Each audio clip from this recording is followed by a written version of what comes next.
If you drive through the Bavarian countryside today, about an hour north of Munich, there's a quiet dirt track that cuts between fields and a stand of dark trees. At first glance, there's nothing remarkable about it. Just farmland, gentle hills, a sky that seems too big for how small the road feels. But if you follow that track far enough, you'll come to a stone monument standing alone by the side of the path. A small pillar with a cross, some flowers left at its base, and 6 names carved into it. For most of the world, those names are forgotten. For Germany, especially in Bavaria, they're attached to one of the strangest, most unsettling unsolved crimes in the country's history. For the 6 people who died here in 1922, this is all that's left. And for the rest of us, the story of what happened at this spot has become something almost archetypal. The nightmare of a stranger in your house, of footsteps over your head, of realizing too late that someone has been watching your family in the dark. Tonight, we're heading to Hinterkaifeck, the farmhouse murders that still haunt Germany a century later.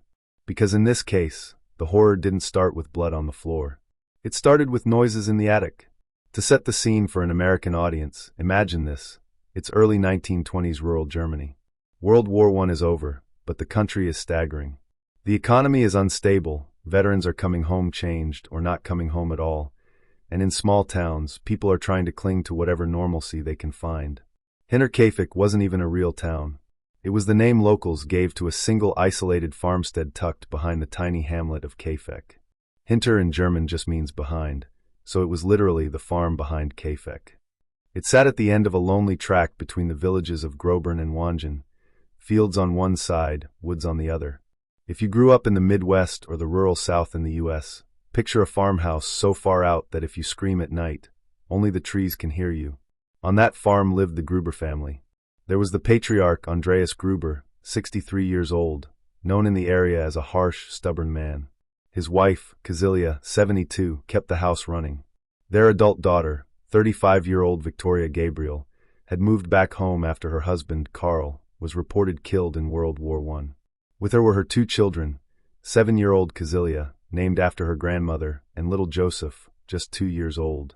Alongside them lived a maid, a live-in housekeeper who did farm and household chores. From the outside, it looked like a typical extended family farm, crowded, hardworking, shaped by the rhythms of milking, planting, and harvest. But inside the house, things were complicated. Andreas had a reputation not just for being strict, but for being cruel. Neighbors described him as aggressive, quick-tempered.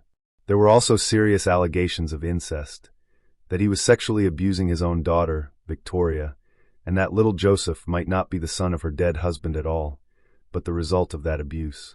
Local court records do show that Andreas and Victoria were once prosecuted for an incestuous relationship. Andreas served time. Victoria's sentence was suspended.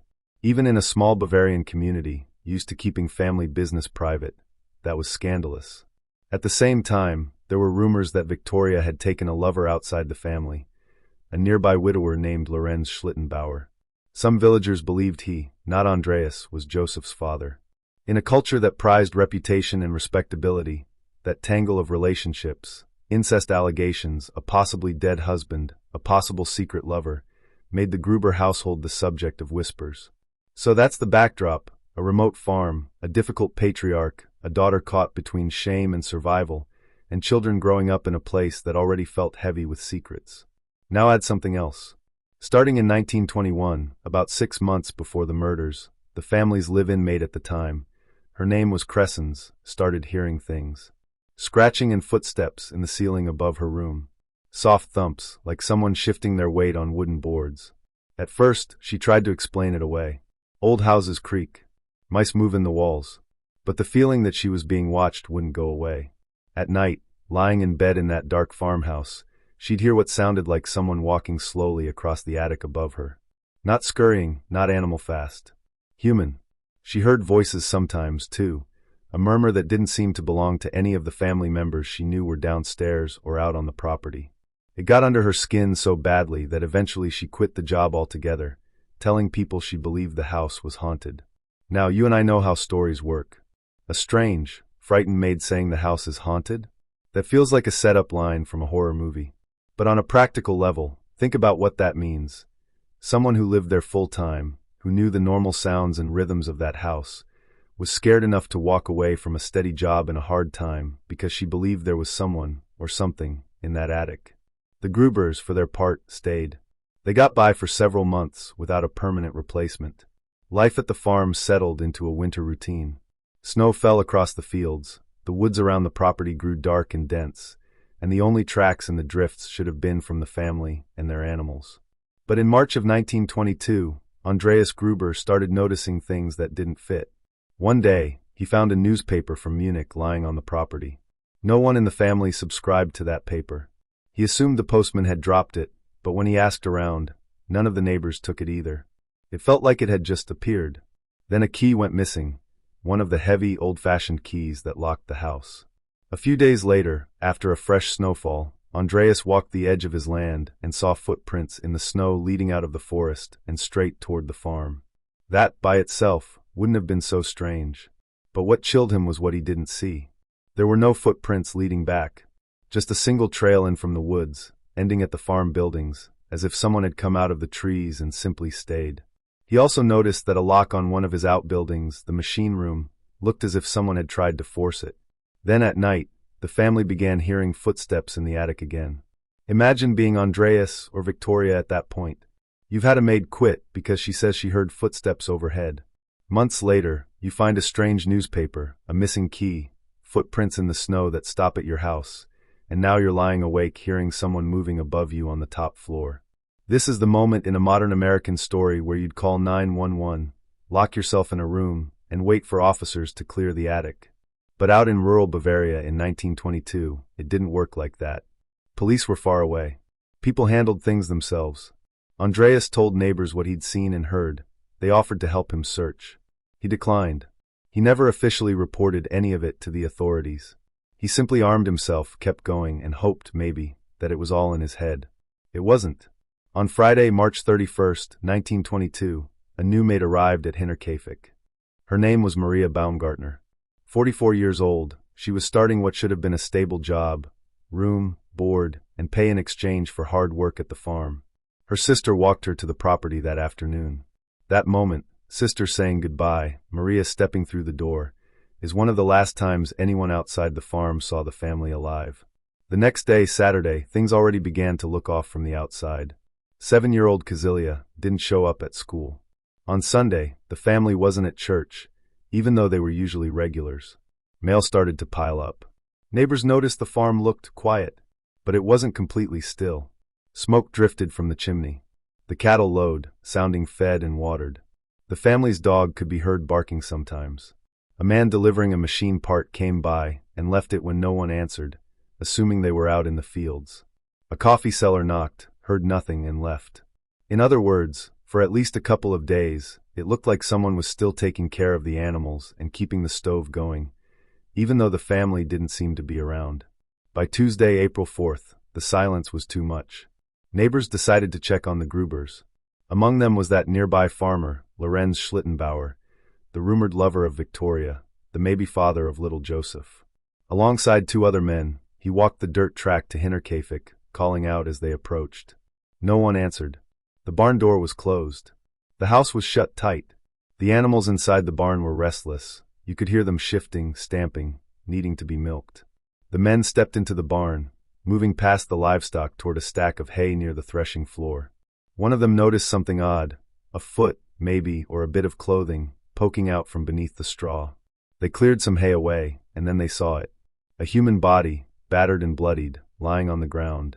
They pulled away more hay, and found another, and another, and another. 4 bodies in all, stacked or at least clustered near each other, partially covered in straw. Andreas, his wife Kazilia, Victoria, and little 7-year-old Kazilia. All of them had been killed by heavy blows to the head, likely from a mattock, a kind of pickaxe used on farms. The men recoiled, shocked, but they knew there were more people unaccounted for. Somewhere in the house, there should have been a maid and a toddler. They moved into the farmhouse, searching room by room. In a small bedroom, they found Maria, the new maid, murdered in her bed. In another room, the nursery, they found little Joseph in his crib, his skull crushed. In total, 6 people killed, an entire family and their maid. Still, the weirdness of this case isn't just that it was a massacre. Sadly, mass killings even then were not unheard of. It's the combination of brutality and precision, and the way it looked like the killer, or killers, had simply moved into the farm afterward. The best reconstruction investigators could manage later was that sometime on Friday evening, someone lured the family members one by one into the barn. Maybe they heard a noise among the animals. Maybe the dog was barking. Maybe they thought an animal had gotten loose. However it happened, at least 4 members of the family ended up in that barn and were killed there, each struck repeatedly in the head. Then the killer went into the house. He found Maria, perhaps unpacking in her room or already asleep, and killed her. He went into the nursery and killed Joseph as he slept. And then, instead of fleeing, he stayed. Over the next couple of days, someone fed the cattle. The cows were milked. The dog was moved from one area to another. Food was taken from the pantry. Bread was cut. Meat was sliced. The stove was lit more than once. Neighbors who passed by saw smoke coming from the chimney. There are even stories, passed down through the years, that someone used the family's kitchen, baking and cooking while the bodies were lying just yards away in the barn. Whoever did this didn't just kill. They moved in. For Americans, it might help to think of this in terms of how policing worked at the time. There was no centralized crime scene unit racing to the location with tape, cameras, and evidence bags. Instead, locals notified the nearest authorities, and word was passed along more slowly. By the time investigators from the city of Munich arrived, the scene had been trampled by neighbors, first responders, and curiosity seekers. People had walked through the house, fed the animals, even stayed overnight at the farm for security. Evidence that might have helped them, footprints, fingerprints, trace material, was contaminated or destroyed almost immediately. But even through the chaos, some disturbing details stood out. All of the victims had severe head injuries, consistent with multiple blows from a blunt, heavy implement. Andreas's face was so badly damaged that parts of it were unrecognizable. Victoria's skull was crushed, and she had signs of strangulation as well. The younger Kazilia appeared to have survived her initial injuries for a short time. When they found her, clumps of her own hair were tangled in her hands, as if she had torn it out in agony. The maid had been attacked in her bed, as if she'd had no warning at all. The baby, Joseph, had been killed in his crib. There were signs that the bodies in the barn had been moved after death, stacked or at least arranged, and then covered with hay or a door. Whatever else the killer was, they'd taken the time to conceal the victims, even though they stayed on the property afterward. There was no obvious sign of robbery. Money was still in the house, hidden in its usual places. Valuables were left untouched. The house was not ransacked in the way you'd expect if the primary motive had been theft. So if it wasn't about money, what was it about? Revenge? Jealousy? Or something even stranger? As word spread, the country reacted much like we do now when a heinous crime hits the news, just without social media. Newspapers across Germany printed details. The remote farm, the eerie prelude with the footsteps in the attic, the missing key, the footprints in the snow that led in but not out. The case became a national fascination. Police interviewed more than 100 people over the next months and years. Neighbors, relatives, former workers, anyone who might have had a grudge. They developed suspect after suspect. But this was 1922. Forensic science was basic. There was no DNA, no reliable blood typing, and on this case, not even good fingerprint work.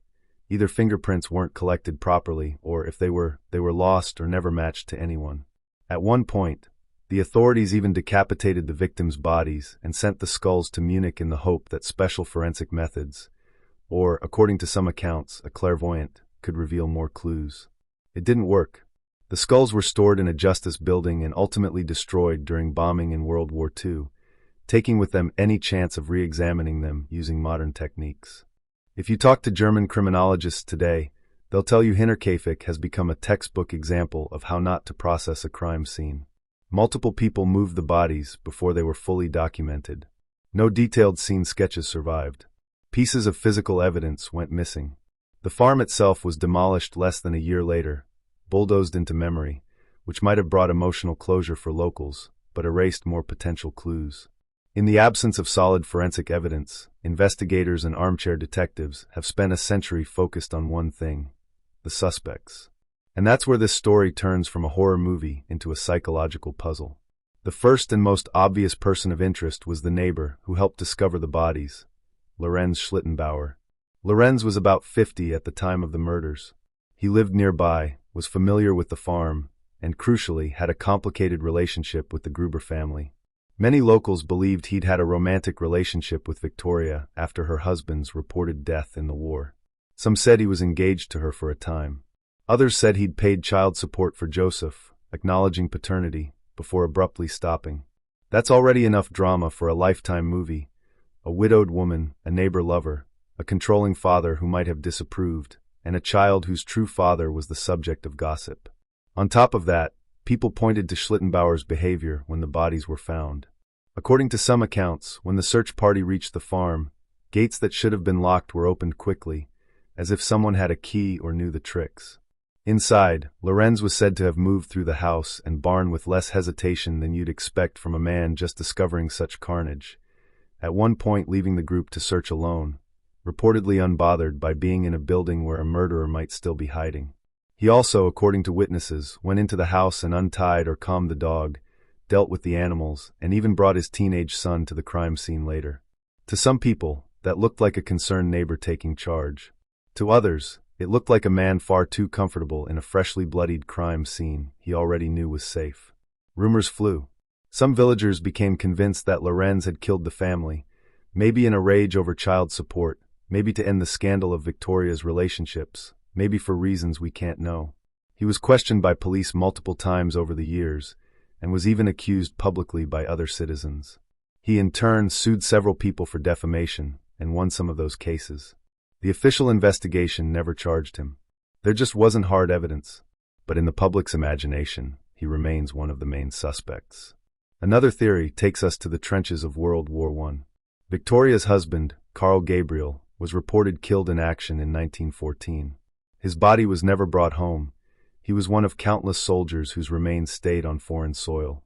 But after the murders, whispers began that maybe he hadn't died at all. Maybe he'd faked his death, or been taken prisoner, and eventually come back. In this version of the story, Carl returns from the war years later to find his wife living with her parents, possibly in an incestuous relationship with her father, raising a child that might not be his. Enraged and psychologically damaged by the war, he kills them all. It's the kind of twist that novels and movies love: the husband back from the dead, the confrontation, the explosion of violence. The problem is, when investigators tracked down some of the men from Carl's unit, they said they'd seen him die in a trench under bombing. They were clear and consistent. While it's not impossible that rumors of his survival have some basis, the simplest explanation, the one with actual supporting testimony, is that he died in 1914 and stayed dead. That doesn't stop people from floating the avenging dead husband theory, though. Then there were the Gump brothers, Adolf and Anton, a pair of men with criminal connections elsewhere in Bavaria. Years after the murders, a relative reportedly claimed Adolf had confessed on his deathbed to involvement in the killings. That led to renewed investigation and at one point an arrest. But again, no solid evidence emerged, and the case went nowhere. Other suspects over the decades have included disgruntled farmhands, vagrants, and even a pair of brothers from a nearby town who had reputations as thieves. Each new generation of writers and internet sleuths seems to find a new prime suspect to champion, but none of them can get past the same wall. The evidence that would prove or disprove their theory simply doesn't exist anymore. Meanwhile, certain details of the crime scene keep feeding the imagination. Those strange footprints in the snow, coming in from the woods and never going back out. The missing house key. The unfamiliar newspaper. The footsteps in the attic. The maid who fled, saying the house was haunted. The cows that stayed milked, the dog that stayed fed, the smoke that kept curling from the chimney after the family was already dead. Was the killer someone who'd been living in the house for days or weeks before the murders, hiding in the attic like some German version of "The call is coming from inside the house"? Was it someone who knew the Grubers well enough to move around the property easily, feed their animals, find their food? Was it a stranger, a drifter, who took advantage of a remote farm and stayed a few days, then disappeared into the rail lines and forests of post-war Germany, never to be seen again? The official answer, even from modern experts, is we don't know. But it's not for lack of trying.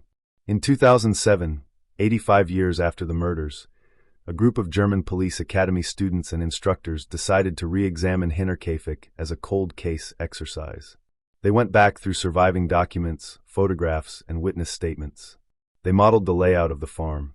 They used modern criminological profiling techniques to ask, Given what we know, what type of person would be most likely to have committed this crime? They did, reportedly, settle on one most likely suspect. They also concluded that, realistically, the case is unsolvable now.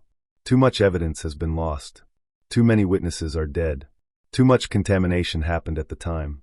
Out of respect for living relatives, they chose not to release the name of the person they felt fit the profile best. For the families of the victims, that's a bitter pill. To be told, essentially, we think we know who probably did it, but we're not going to tell you, and we can't prove it anyway, is its own kind of torment. For true crime followers, it's fuel. They know, people say. The police know and aren't telling. It feeds mistrust, conspiracy theories, and speculation that maybe the killer was someone with social status, someone authorities wanted to protect at the time. We don't have evidence of that. What we do have evidence of is human nature, the urge to fill in the blanks when a story leaves us dangling. If you tend to distrust authority, you might gravitate toward theories that blame corrupt officials or cover-ups. If you're bothered by the idea of strangers lurking in your house, you might focus on the attic intruder, a faceless evil hiding in the rafters. If you feel sympathy for Victoria and loathing for Andreas, you might find yourself reaching for suspects who see themselves as avenging what was happening inside that family. The facts themselves don't neatly confirm any of those scripts, but our brains like patterns, and this case offers just enough detail to sketch in your own. For a moment, let's strip away the mystery and look at the human beings at the center of this. An elderly couple, likely not perfect people, with messy and harmful dynamics inside their home. A daughter who, from all accounts, was caught in a horrible position, trying to protect her children and herself, possibly abused by her own father, stigmatized by a community that didn't know what to do with her. A little girl who went to school, played in the yard, and probably knew more than she should have about adult fear. A toddler who had no idea any of this was happening. Two maids, one who got out in time because she listened to her instincts about those footsteps in the attic, and one who had the disastrous bad luck to start her job on the day the killer decided to act. We often talk about the Hinterkaifeck murders like it's a ghost story or a legend. But these were real people whose last days were filled with warning signs no one figured out how to read.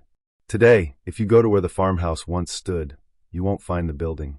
It was torn down not long after the crime, demolished so that no one would have to live with its shadow. The land was replanted. The woods shifted. The path changed. What remains is that small memorial cross, standing alone. In a strange way, what happened at Hinterkaifeck helped push the development of modern forensic practice. German police, like their counterparts elsewhere, look back at this case as an example of how quickly evidence can be ruined when a crime scene isn't secured. It's one of many early 20th century cases that nudged policing toward stricter protocols, cordons, evidence logs, specialized crime scene units. It also serves as a cautionary tale about how vulnerable isolated households can be, and how easy it is for communities to look the other way when someone mentions feeling unsafe. If Andreas had accepted help when neighbors offered to search after he found footprints in the snow, would anything have changed? If someone had insisted on reporting those attic noises to the police months earlier, could they have caught an intruder before things turned deadly? We can't know. What we do know is that this story continues to fascinate people far beyond Germany's borders, especially in places like the US where rural life and isolated properties are still very much a thing. The idea that someone could live in your attic or barn for days, watching you, learning your routines, waiting for the right moment, that gets under your skin. So as we wrap up tonight's dive into Hinterkaifeck, I want to turn it over to you. If you had to choose between the main theories, an insider like Lorenz, a returning husband, criminal outsiders like the Gump brothers, or a never-identified drifter using the attic as a hideout, which one feels most plausible to you based on what we've walked through? Do you think the pre-murder weirdness, the footsteps, the newspaper, the missing key, points to someone who'd been on the property for some time, or could those details have more ordinary explanations that look ominous only in hindsight? And here's the bigger question. Do you think a case like this could still happen today and remain unsolved, even with modern forensics? Drop your thoughts in the comments, but try to keep the focus on the evidence and on empathy for the people involved. It's easy with a case like this, especially one that's 100 years old and in another country, to treat it like a spooky story around a campfire. But somewhere in Bavaria, there are still descendants of the Grubers, of the maids, of the neighbors who discovered the bodies. For them, Hinterkaifeck isn't a legend. It's something that really happened, on a real farm, in a real barn filled with animals that still needed feeding.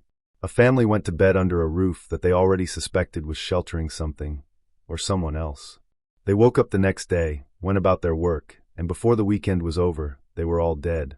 And even now, with a century of hindsight and all the forensic tools in the world, we can stand in that empty field, look at that memorial stone, and say only this: someone walked out of the woods toward Hinterkaifeck. No one ever saw them leave.